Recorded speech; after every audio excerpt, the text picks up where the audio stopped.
Hey there, and welcome to the Event Crushed podcast. Each week, we'll be chatting about all things wedding industry, entrepreneurship, and how to crush it in life and business. I'm so glad you're here. Now, let's dive into this week's episode.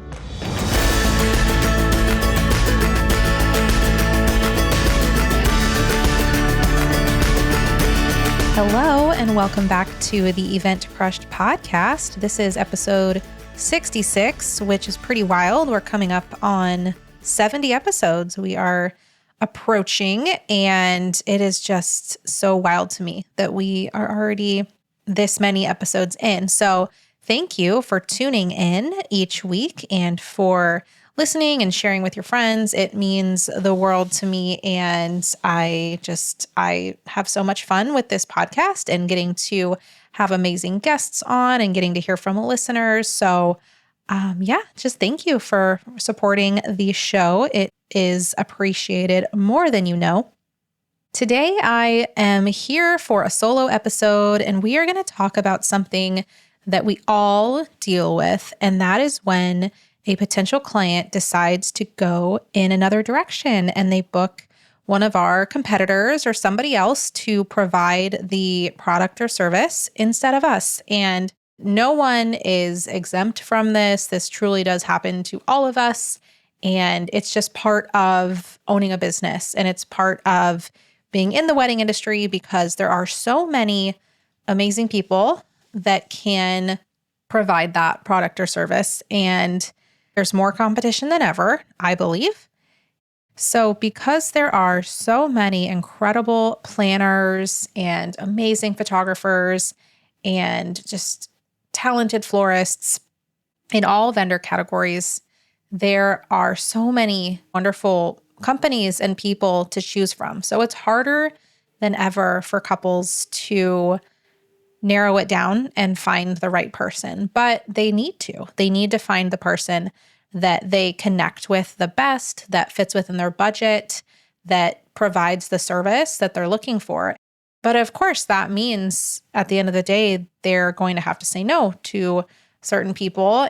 And sometimes that is going to be us on the receiving end of that. So I want to start by saying I know what a bummer it is when you get that email that says we, decided to go in another direction, or maybe you don't even get the courtesy of that email. Maybe they just ghost you.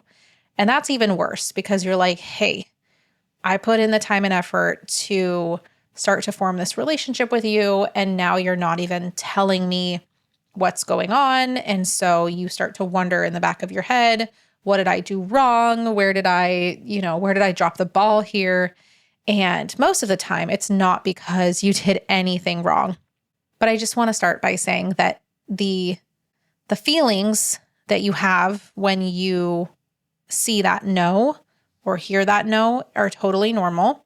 It's a hard situation, and it's a difficult part. I think it's one of the most difficult parts of owning our businesses is just learning how to manage the emotions that come along with not being able to work with certain clients that you were really excited to work with. I recently had an experience. I was really excited about working with a potential client, and we had a great discovery call. I felt very positive and confident about it, but then ultimately they let me know they went with somebody else.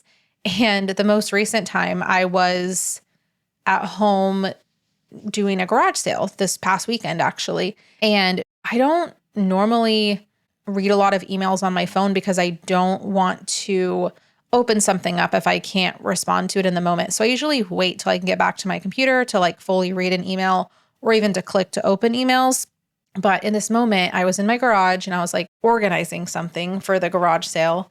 And I had a moment, I pulled out my phone and I saw I had an email from this potential client, and I got really excited because I was hopeful that they were saying, yes, let's move forward, send over the contract and the invoice.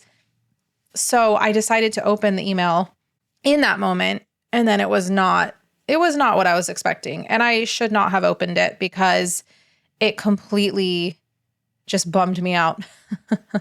And so for the next little while, like I was just kind of in a funk. I was in a mood. I wasn't as peppy as I had been in the moments before reading that email.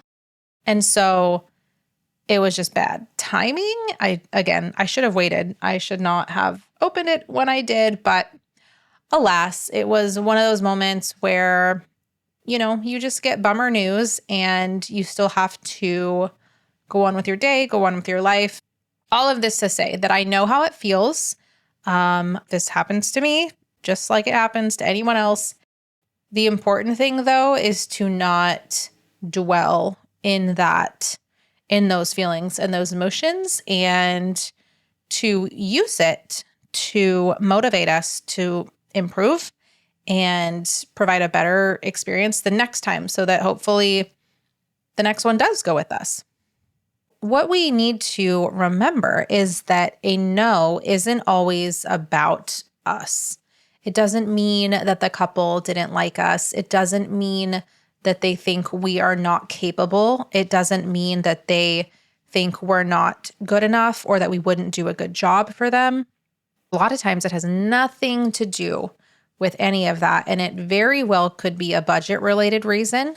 It could be a personality fit reason, which again, doesn't mean they don't like you. It just means that they had a better personal connection with somebody else. It could be that the other provider's service is just a little bit more of what they're looking for. So there's a lot of reasons why a couple might have chosen not to go with you, but doesn't mean that you did anything wrong or that you weren't offering this amazing service to them. One thing I really want you to remember is that if you are booking every single inquiry that comes your way or every single discovery call that you get on, that actually might not be the good thing that you think it is, because it might mean that you are pricing yourself too low and there's no objections because they're like, wow, this is such a great deal. And they're just booking you. Like there should be a number of people that you don't book. Rarely anyone is booking 100% of their leads. That is very, very, very uncommon. And a good conversion rate from your leads to bookings is anywhere from like 20 to 40%. If you are getting 20 to 40% of your leads turning into bookings, you should be happy about that. You should be proud of that. Of course, if it's higher, that's fantastic. But if it's 100% or 90 or even 80%, you might want to start asking yourself if it is possible that your pricing can be increased. Because if everyone's booking you at your current rate, there's a very good chance that you can increase your rates. And you might book a few less people, but you'll be making more money per booking, and you might not need to take on as many events. So just something to think about. The other thing is that if you are booking every single wedding, your calendar is going to be crazy. And I doubt that you are wanting to work every single weekend. So if you find that you're booking inquiry after inquiry after inquiry, and you find that you're starting to feel burnt out, again, it is a good opportunity to raise your pricing and potentially take less weddings, but still make more money, which is, I think, what a lot of us would really like. So a no is not always a bad thing. We all need to hear no sometimes. And again, it can motivate us to make necessary changes in our business, to reevaluate things, to think through our processes, to think like a client or a couple, and to reconsider. Because maybe we've just been doing things the same way for a really long time. Maybe you're like me and you've been in business for 12, 13, 14 years, and you've just been doing it this way for so long, but you're starting to see that you're not booking as many clients. Then that is a great opportunity to just take a look at things and say, hey, a lot of things have changed in the market. We're dealing with a different generation now who is getting married. We are dealing with a different economy than we were 5, 10 years ago. We're dealing with different technology. Like so many things have changed. And so as business owners, we need to stay up on those changes and to adjust our businesses accordingly. So if you find yourself in this position where you are getting some no's from potential clients, I just want to encourage you to take that energy and use it to motivate yourself to make improvements. So some ideas that I wanted to share with you are refining your process. So auditing your whole booking process from the time that a couple reaches out via email or via your inquiry form on your website, however they are connecting with you in the first place. So just walk through that whole process of them inquiring to your initial email response, to scheduling a consult, to sending the proposal after the consult, to following up with them if you don't hear back. It's possible that there is room for improvement in that process, but we won't know that or realize that unless we put ourselves in our client's shoes and kind of walk through that process. So test out your inquiry form, go to your website and fill it out as a client would and make sure that it's super easy. I know that I talked about this in an episode. It was episode 56, Lead Gen for Wedding Pros. And so this was more about getting more inquiries and leads, but I did talk about auditing your contact form on your website and making sure that there's not any reasons that someone would have an issue. Like if you're having too many of your fields as required, that might be a turnoff and you might be losing people before they even inquire. So if you're not just having a sales problem, but you're having more of a leads problem, you're not getting enough inquiries, then I would highly recommend going back and listening to episode 56, where I really dove deep into ways to boost your leads and inquiries. But again, today we're talking about like more of a sales issue. So start with refining your process and just walking through it and making sure that everything is seamless and easy for a potential client to go through. The next thing that is extremely important, and this is what I'm currently working with my business coach on, because I've been talking with her about how, hey, I've missed out on a couple of weddings that I really wanted, and I'm trying to figure out why. So she actually had me send her some of my sales calls because they're recorded through Fathom. So I was able to send her some of my most recent sales calls, which is really scary. And I'm like, feels very vulnerable to share that with her. But I know that she's going to have a ton of feedback for me after she reviews everything. That leads me to this next point, which is to evaluate your messaging and make sure that the value that you provide is obvious and apparent to your potential clients. Because to me, like, I feel like I do portray and share my value and how I'm different than other wedding planners and what I bring to the table that they don't. But it's possible that I think I'm portraying it, but I'm not actually doing as good of a job as I thought I was. And so it's just a great opportunity to go through and make sure that all of your messaging is making it clear what sets you apart. Why should they choose you over another planner or another stationery designer? Your value needs to be really clear on your website and in your proposal and in your discovery call and all of your communication and messaging with that potential client. And if you have a mentor or a coach or somebody who you look up to in the industry, like, it's so helpful to reach out to that person and ask them to give you any feedback on your sales or your process, just like I'm doing with my business coach, having her kind of review my sales process and seeing if there's any holes and seeing what I can improve. Because when we are in our businesses, like, we're just in it and it's really hard to see it from an outside perspective. So yes, it does involve being vulnerable, but reaching out and asking somebody, hey, can you look at my contact form? Can you look at my sales page on my website? Can you check out this proposal that I've made? If you're willing to open yourself up to that, you might get some amazing feedback that really, really helps you. So I cannot recommend that enough.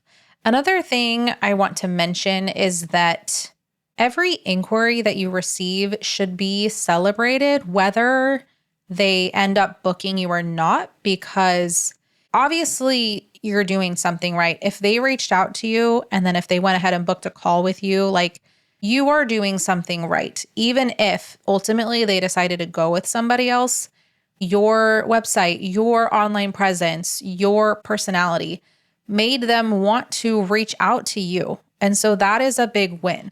It's important to recognize that and not just only see the negative of them not booking you. Like recognize the fact that, hey, they took time out of their day to reach out to you. And then if they went on to book a call, like they took time out of their day to sit down with you and to see if this could be a good fit. That's a win. The other really cool thing that I just want to mention is that sometimes you might not book someone, but they might still refer you down the road. I've had some experiences where somebody didn't book me for budget reasons, but later they referred me to a friend who did book me, who did hire me, and they ended up being one of my all-time favorite clients. Because think about it. It is important for people to have different options. Even if, of course, they only hired the one, what if they interviewed a couple different planners? They chose the other person to hire, not you. And then they get married, everything's great. And then their friend gets married and they recommend their planner, but that planner's booked. Okay, well, guess what? They also met with you and they also really liked you. So there's a good chance that they would also throw your name out to their friend. Say, oh, well, you should also check with this person. I've had that exact scenario happen as well. Just because they didn't book you for their wedding doesn't mean that something good isn't going to come from it in the future. Of course, there's no guarantee that that's going to happen, but just to remember and remind ourselves that like every connection can lead to things down the road, whether it seems promising or it seems like something's going to happen that day or that month or that year. Every connection is a seed that's planted and it can grow into something later on that we didn't even see coming. So again, all of this is just a reminder to take this energy that you're feeling.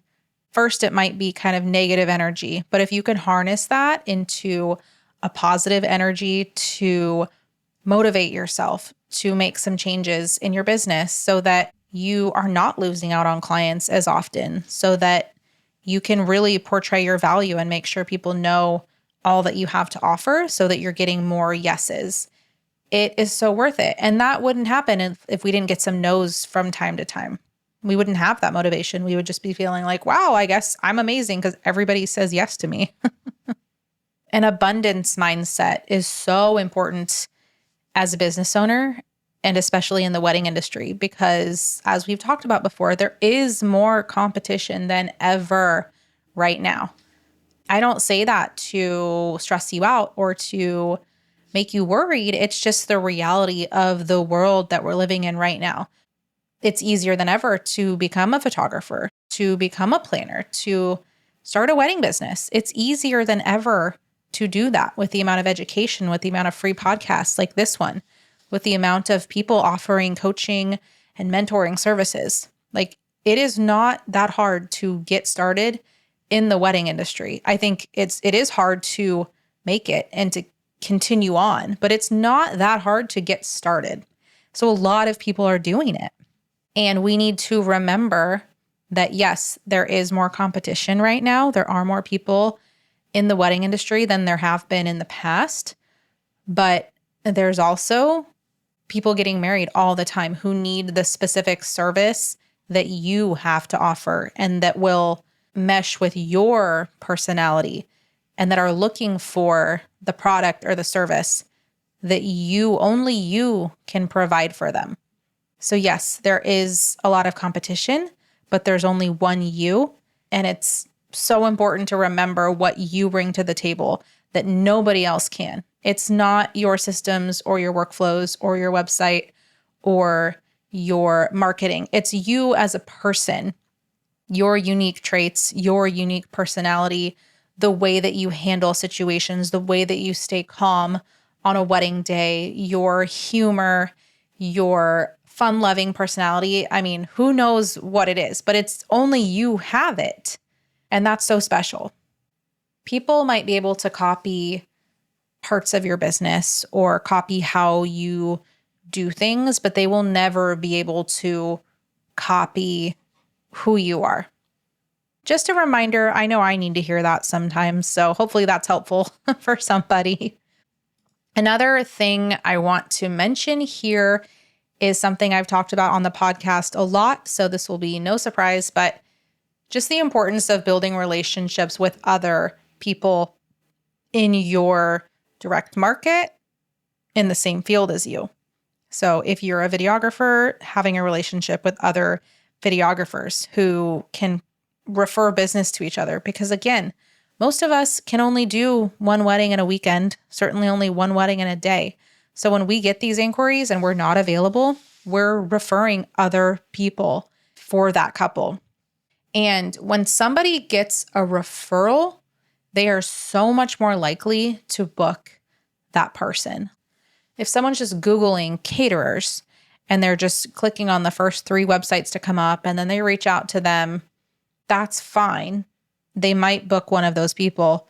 But if they have those 3 that they found and then somebody says, oh, I went to a wedding last summer and that caterer made the food and it was amazing. You should totally see if they're available. That personal connection of knowing somebody who had worked with that person is so huge. And it's the same when a vendor is recommending too, because obviously like we put our names on the line when we recommend another vendor because we wouldn't just recommend someone that we don't think would do an amazing job for that couple.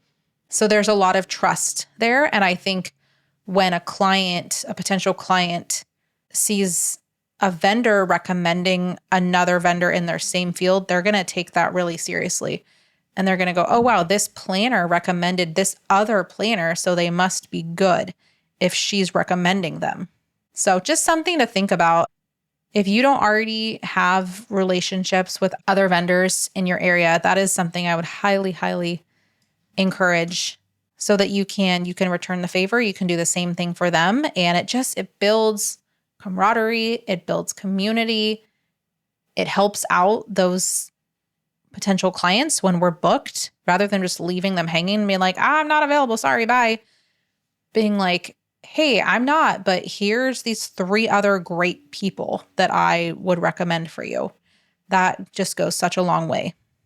And sometimes too, I meant to say this earlier, but sometimes someone will choose not to hire you.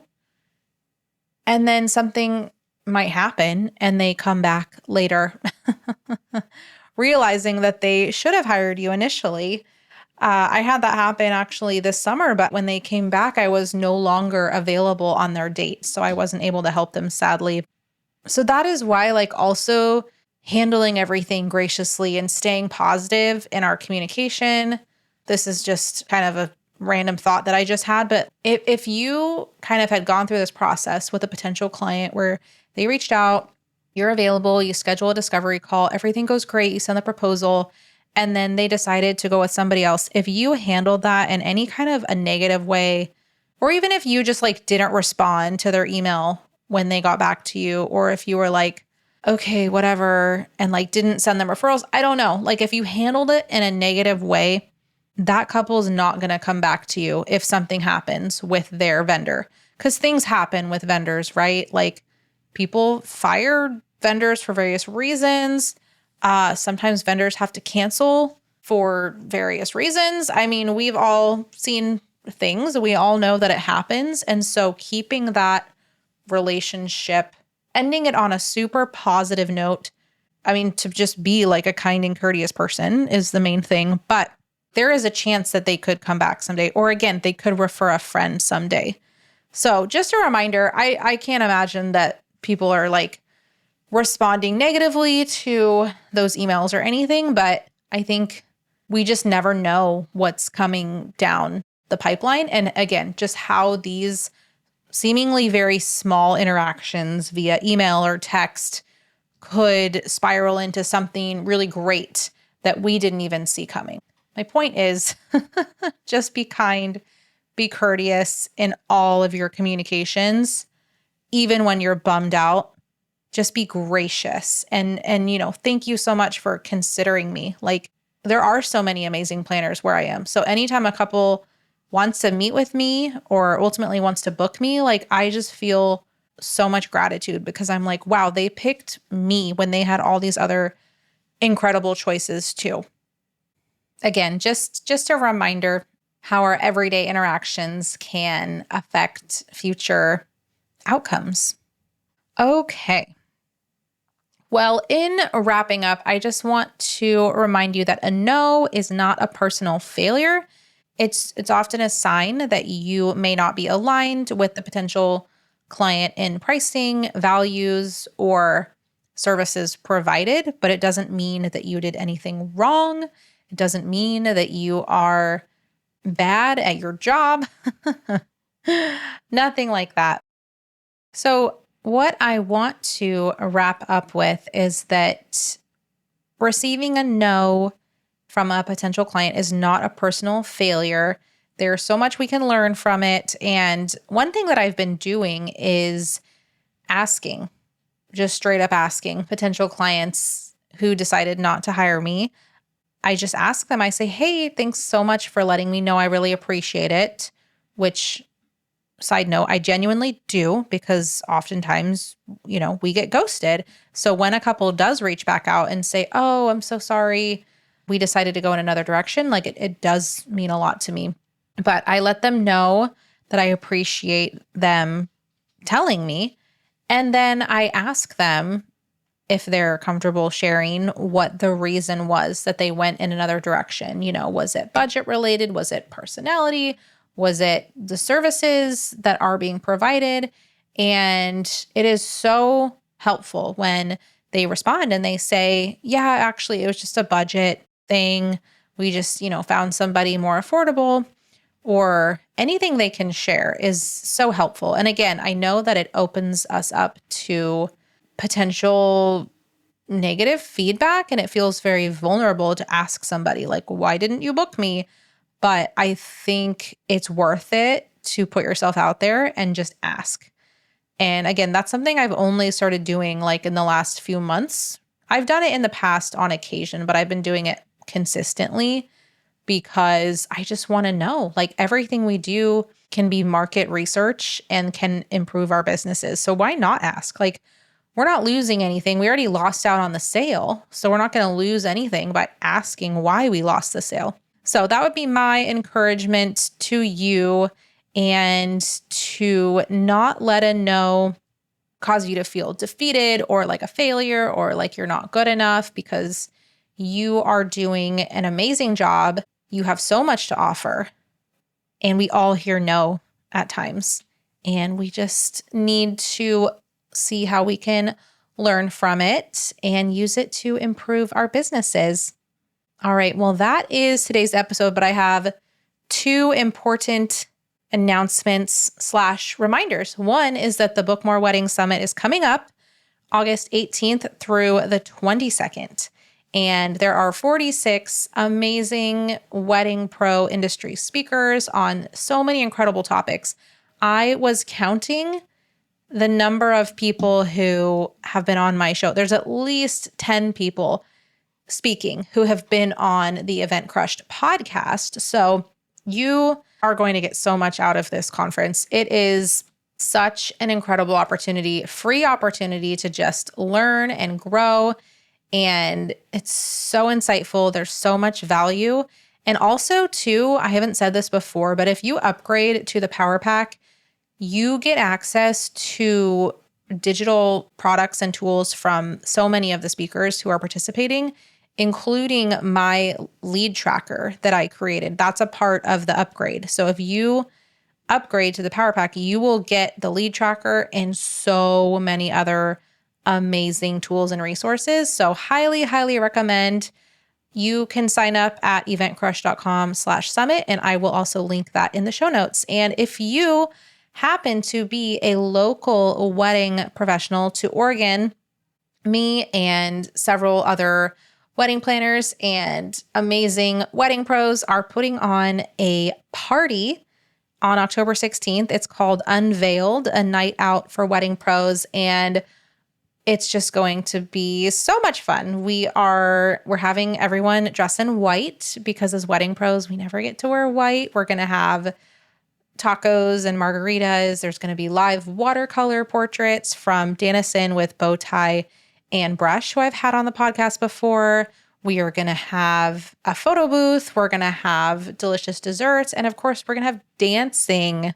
So it's going to be an amazing evening. I hope that if you're in Oregon, that you'll consider coming. Tickets are on sale right now. They are 20% off until August 16th. So if you grab your tickets within the next week, you will still save 20%. Otherwise, they'll be going up to full price on August 16th. So I hope to see you there. All right. Well, that is it for today. I hope you guys have an amazing week, and we will see you back here next time. All right. Bye.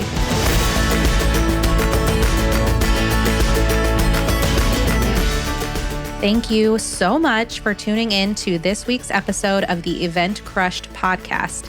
I hope you found value in this episode, and if you did, please consider sharing it with a wedding industry friend. We also hope you'll consider leaving a rating or review for the show to help other listeners find it. This podcast is edited and produced by Ace Sound Design. If you're looking to elevate your audio experience, their info can be found in the show description. As always, thank you for listening, and please connect with us on Instagram if you haven't already. Now get out there and crush it.